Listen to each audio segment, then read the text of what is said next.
Hello, my name's Eleanor and I'm the Education Manager at Benjamin Franklin House. Welcome to this week's live science class, which is going to be all about Ben Franklin and volcanoes, so an exciting one this week. Before we get started, we're really excited to have your participation, whether that's asking or answering questions. And for those of you that it's your first time joining one of these live science classes, I'll just explain the different ways you can do that. So there are two main ways that you can ask or answer questions. The first way is using your raise hand button. So if you either tap your screen or click your mouse, you should see some icons come up, and one of them is the hand, and if you press that, then my friend Caitlin, who also works at Benjamin Franklin House, will be able to unmute your microphone and you can ask or answer your question using that. And then the second main way is you can use the Q&A button. So once again, if you click the screen or your mouse, you should see those icons, and one of them looks like two speech bubbles. And if you press that, then you can type your question and Caitlin will read it out for us. And some people also like to use the chat box to put their questions or comments in, which is fine too. And we are recording today's session. So if you are watching this later on YouTube, then you can leave questions in the comments, and you can always get in touch with me by sending an email to education@benjaminfranklinhouse.org.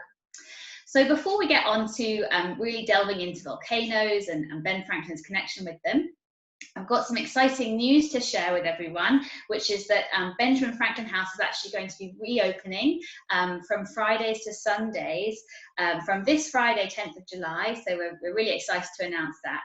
And we're also hoping to hold some small in-person family events on Tuesdays throughout the month of August.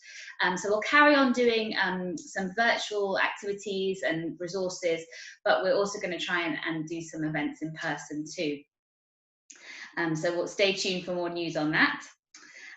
So I know a lot of you who are tuning in have either visited Benjamin Franklin House before or who or have been attending a lot of these virtual classes. So I wondered if anyone can remind us why we call it Benjamin Franklin House, what Benjamin Franklin was doing in London at 36 Craven Street.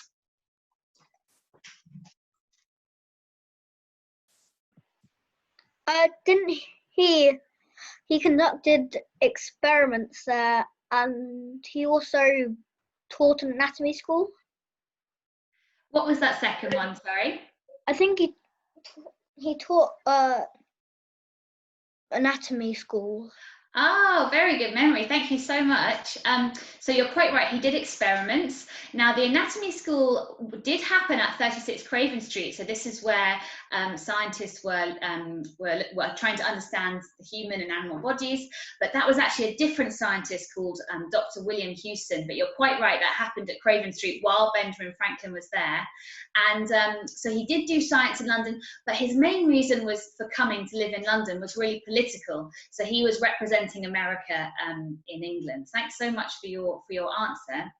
So back to volcanoes. Now, in 1783, there was a really large eruption of a volcano called Laki, which is in Iceland. And on the left, you can see a picture of that volcano today. It's actually the largest volcano in Iceland.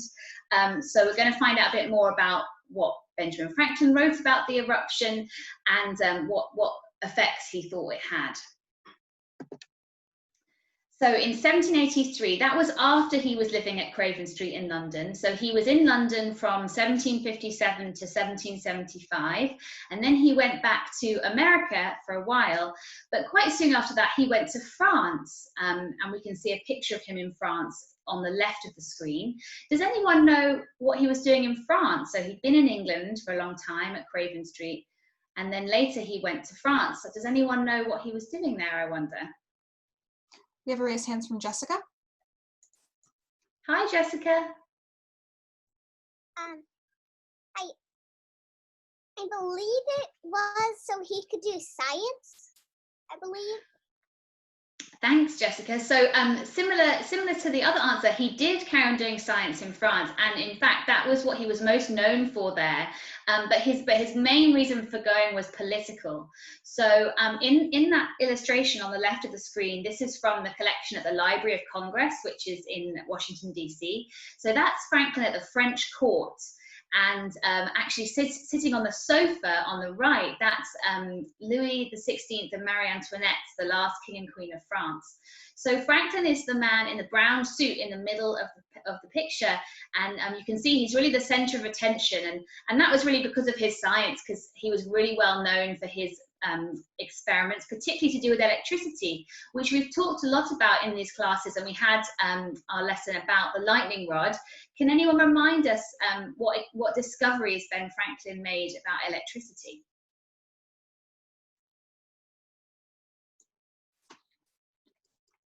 We have a raised hand from Melon. Hi again. What did he invent? DC electricity? No, I think DC. So he was one of the first people to understand electricity, and he was actually one of the first people to use words like positive and negative charge and battery and conduct as well. And he showed, probably most famously with his kite and key experiment, he showed that lightning was a natural form of electricity. And also from that, he invented the lightning rod, which we still can use to protect buildings from lightning strikes, and they conduct the electricity down to the ground so it doesn't damage the building. So that's what had made him famous. But his real reason for being in France was politics. So at that time, England and America were fighting a war. So we call that either the Revolutionary War or the War of Independence. And America eventually won the war, and that's how they broke away from England and became their own independent country. And so Franklin was really important in that process. So he was the first American ambassador to France, and he did a very good job of persuading the French people to support the American side in the war. So they sent money and soldiers and weapons, and so they helped America to win the war. So he had a very important role there. But so the year was 1783, and he was living in Paris, in France. And there was this really big eruption of the volcano Laki in Iceland. And Franklin wrote the following year to a friend called Thomas Percival, and you can see a little extract from that letter at the bottom of the screen. And Thomas Percival was another scientist, someone he'd made friends with in England. And he was trying to explain the changes in the weather that he'd been seeing in France. So although this volcano in Iceland was over 2,000 kilometers away from France, Europe and France had been seeing some really strange changes to the weather. So in the summer of 1783, there was this thick, dry fog. And in this letter, Franklin writes about how the fog was stopping the sunshine, stopping the heat getting to the earth. And he even did, in very Franklin style, he did an experiment where he tried to focus the sunlight through a magnifying glass and set some paper on fire, but that he couldn't make that happen. So he concluded that the fog was really blocking the sunlight. And because of that, it was a very cold year, and it was a very hard winter, which made things difficult for the farmers getting their crops. And so Franklin had a couple of ideas in this letter about why the fog might have happened.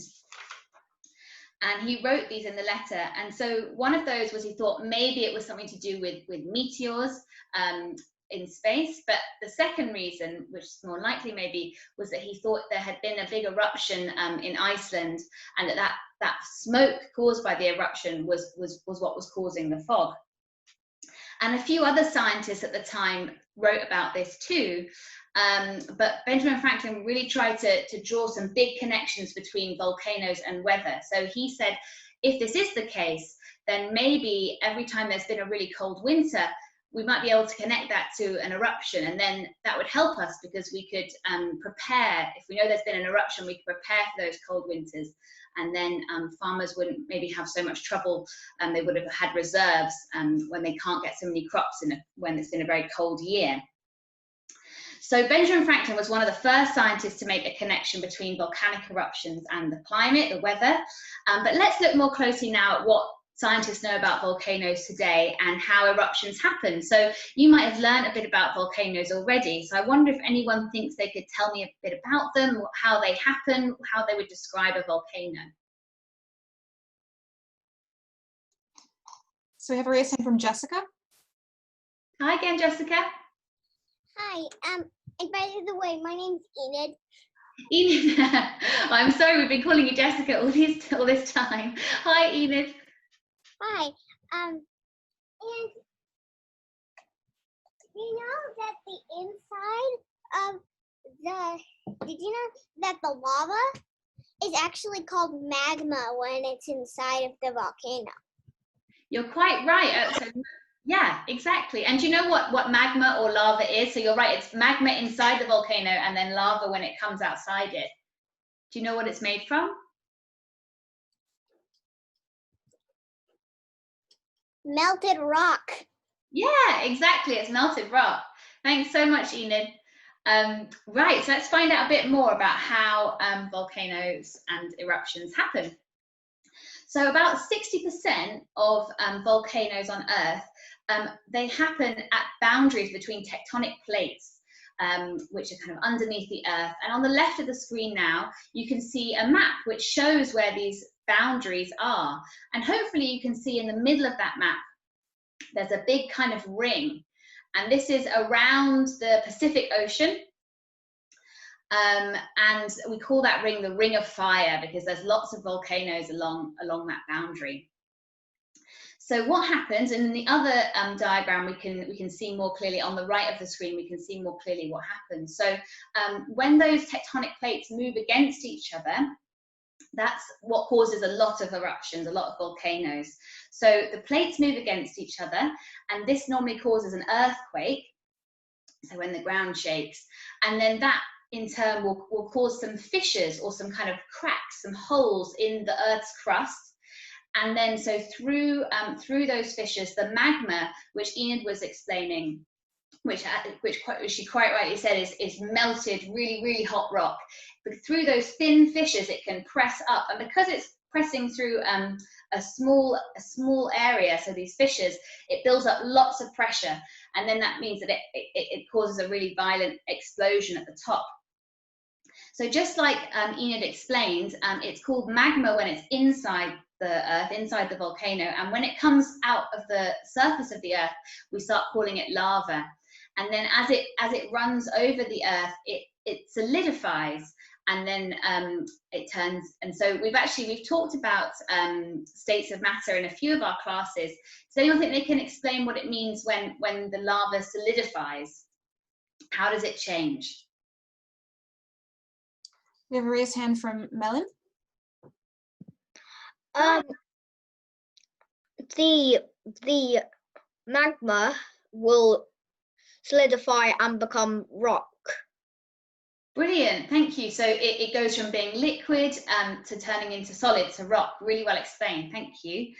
Exactly, so and then over time, those layers of lava which have solidified into rock will build up the shape of the volcano. So that's what happens in an eruption and how volcanoes are formed. Now, lava can obviously be very dangerous. It's very hot and it can move quickly. There are some other things that can come out when a volcano erupts. Does anyone think they know about any other things that come out of a volcano in an eruption? So we have a raised hand from Zach. Storm. What is that? Oh, ash and in one case fish, but it only happened once, but usually just ash. Ash. What was the other thing you said? The debris also come out. Debris, yeah, great recovery, exactly. Thank you so much. So ash, that's a really important one. Let me show you some of the things that can come out. So what happens during an eruption? So we've talked a bit about lava. Now, Zach and Louis mentioned ash and debris, and that was exactly right. So there's a couple of different ways the ash can flow. So at the beginning, we have these things called pyroclastic flows, and these are often really violent, and they can travel really high up in the air. And you can see a picture of that on the left. So that's at a volcano in the Philippines, quite a long time ago now, about nearly 40 years ago. Now, then the ash clouds, those are made up of small pieces of rock, and glass, and they can travel for really a very long distance. So this is probably what caused that fog that Ben Franklin was writing about back in the 1780s. Now, in the middle picture, that is the ash clouds that were caused by one of the more violent recent eruptions, so in 2010. And so that was another volcano in Iceland. There's lots of volcanoes in Iceland. I'm afraid I can't pronounce the name, but the name is written at the bottom of the screen of this volcano. And these ash clouds can be really dangerous. So they can cause breathing problems for humans and animals. And also they often disrupt travel. So this happened back in 2010. Over 100,000 flights had to be cancelled because it was too dangerous to fly, because all of this ash was spreading so far over Europe. And then the third thing is what they call volcanic bombs. So these are bits of very hot rock that get blown out of the volcano. So that's that debris that Louis was mentioning as well.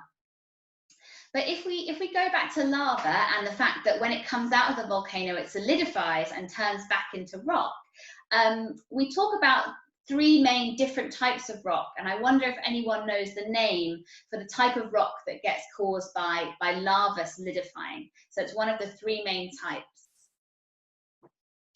We have a raised hand from Melon. Hi again.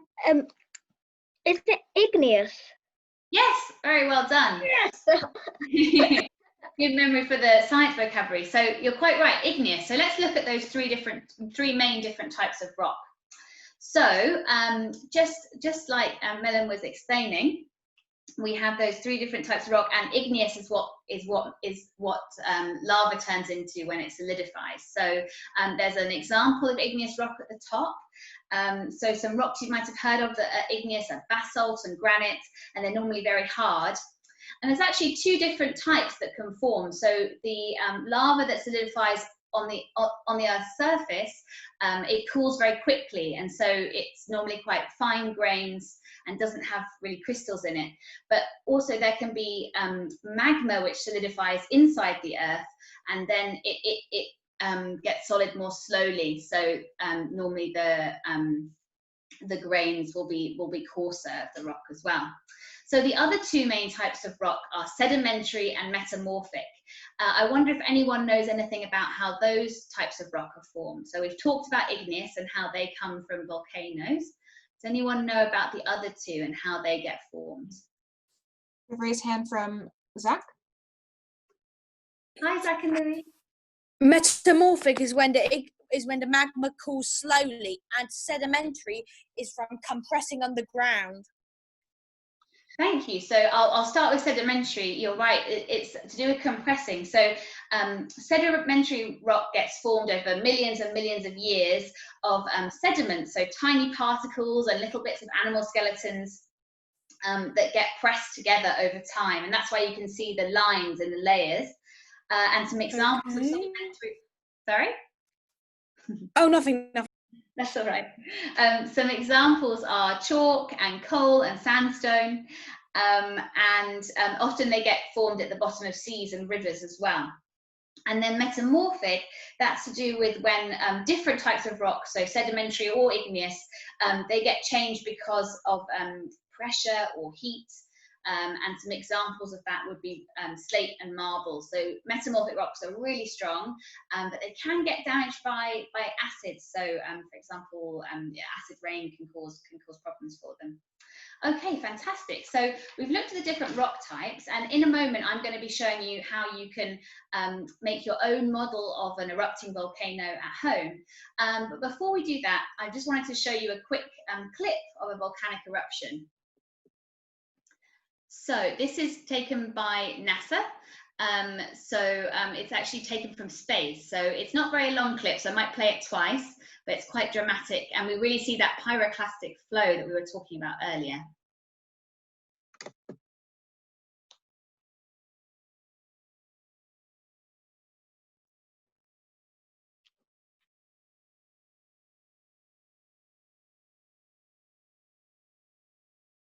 So you can see that really strong pyroclastic flow even breaking through the clouds.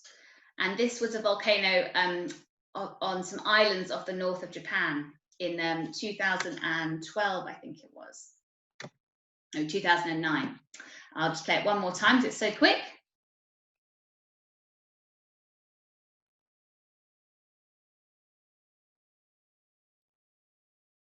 Okay, I'm going to show you how to make the model volcano now, but does anyone have any questions about anything that we've spoken about so far?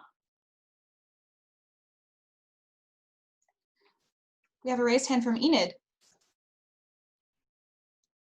Hi, Enid.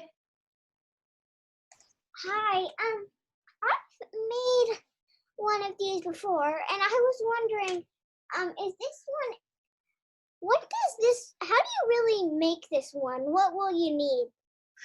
Thank you. That's a great question. I'm gonna show you all the things you're going to need. You do need quite a lot of things, but mostly, hopefully, they're things you might have around the house already.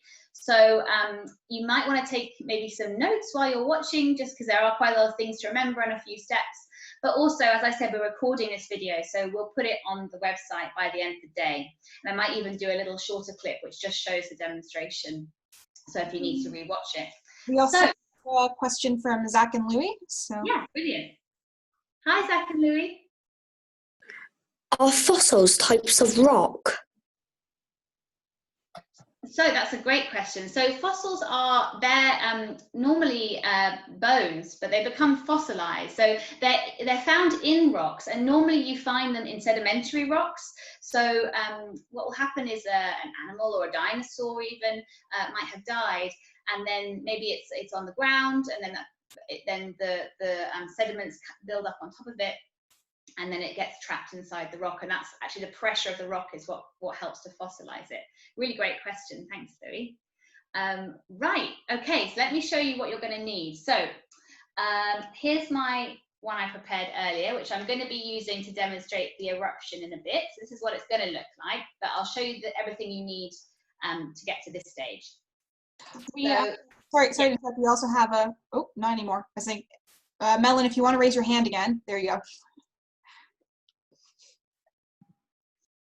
Do you make this one with Coca-Cola and Mentos or baking soda and vinegar? Very good question as well. We're going to use baking soda and vinegar for this one. Okay.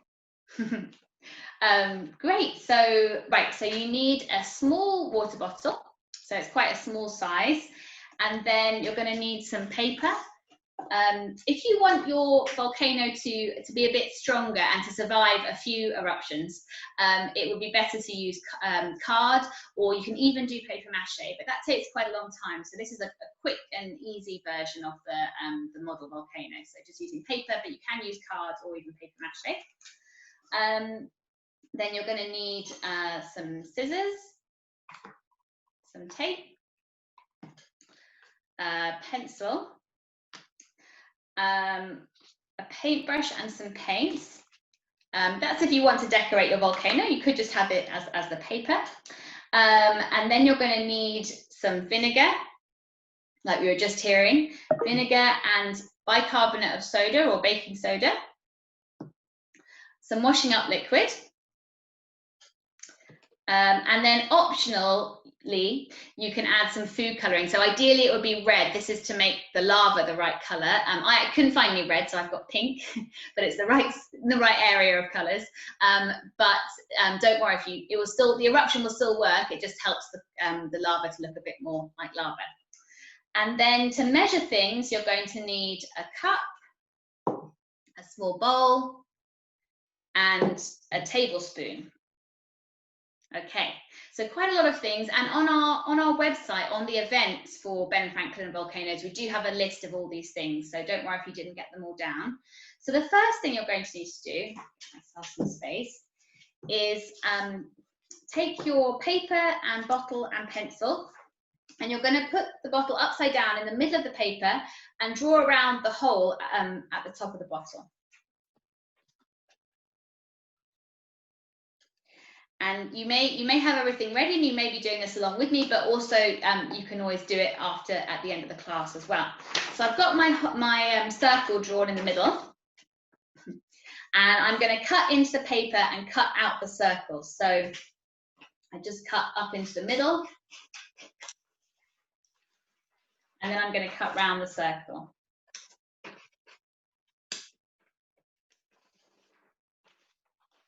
And you're probably going to need to do this about 2 times. If you're using a larger bottle, you may need more sheets of paper, but for a small one, you probably need two sheets of paper like this, with the circle in the middle cut out.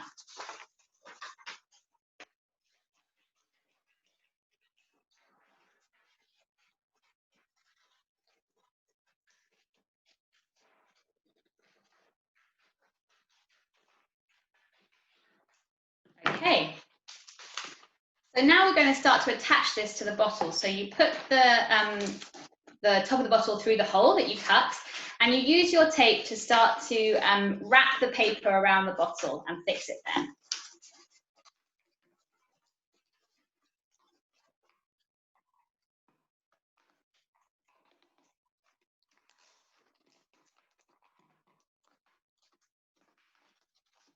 Okay, so you can see that I've managed to cover up one side, but there's still some of the bottle showing on the other side. So that's why I've got my second piece of paper.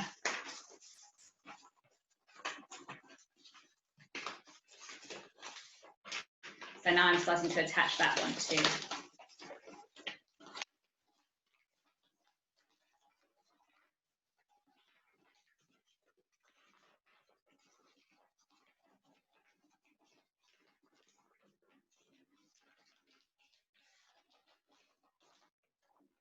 Okay, and then you're going to take a third piece of paper, or if you still have some of your bottle showing, you might want to add more layers to cover it up. Then you're going to take another piece of paper and just have that on your table, and you need to tape down the volcano onto that paper. So it's like a stand.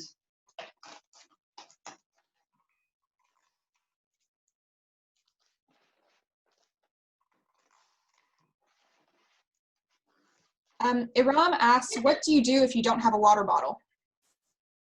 So you could use a glass bottle. It needs to be something that's some kind of container. So I mean, even a kind of empty container like this, something that you're going to be able to pour liquid into, and then it's going to be able to erupt out of it. So it doesn't necessarily have to be a water bottle. It could be a different kind of bottle, an empty container that you can use to put all the ingredients in that's going to cause the eruption. So I've got my model volcano now, and this is when you would paint it with your paints, and you can choose what colors you'd want to do. I've done, for my example, brown and with red at the top and green for the ground, but you might want to use gray, and you may want to keep shaping it by adding more tape and kind of making it into the shape you want. But I'm going to move this one to one side and bring back the one that I made earlier for the actual eruption. So once you've got your model and you've painted it, then you can start working on the mixture to create the eruption. So you're going to need to take your small bowl and your spoon, and we're going to need 1 tablespoon of washing up. I'm going to start actually with the bicarbonate of soda.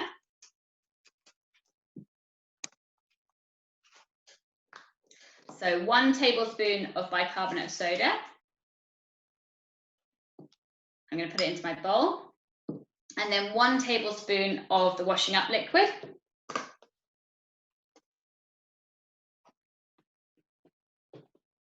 And then I'm going to do 2 tablespoons of some water and mix that all together.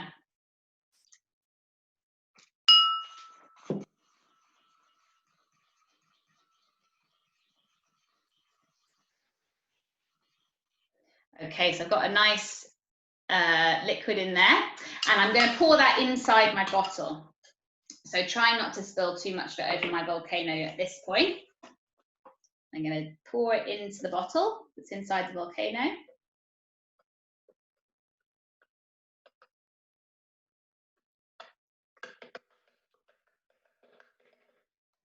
Okay, so it's inside the bottle now. So once you've done that, you need to take your vinegar. So you want about half a cup of vinegar. So I'm going to pour my vinegar into the cup, about half of a small cup.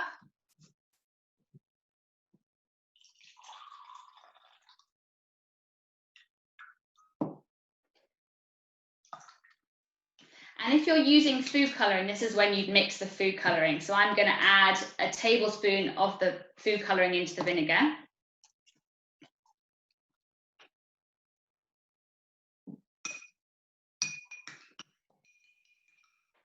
but now my vinegar is a nice dark pink colour. Hopefully you might be able to find red if you are using food colouring. So this is when we're going to actually do the eruption. Now it can get quite messy, so I'm doing this on a wipeable tablecloth, but so you might want one of those, or if you have some newspaper to put down or something else to protect the surface that you're doing on, and you would want to ask your adult for some help with this to make sure you aren't making a mess. So let's have a look at what happens when we pour those things together. So just make sure that you can see the volcano. Okay, so remember we've got the mixture of bicarbonate of soda or baking soda and washing up liquid inside, and then we're going to add in the vinegar, which I've mixed with food colouring, but you could just add vinegar and it would still erupt, but we wanted to make the lava a nice dark pink reddish colour. So I'm going to pour that in, and hopefully you can see that it started to erupt.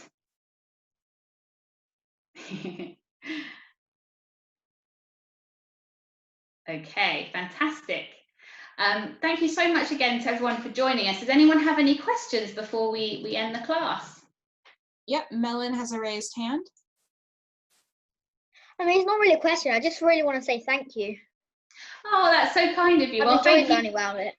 Oh, that's really lovely to hear, and thanks for joining us. And we do have, in fact, our last live science class of this series is going to be next Tuesday at the same time. It's going to be all about the solar system, so another exciting topic.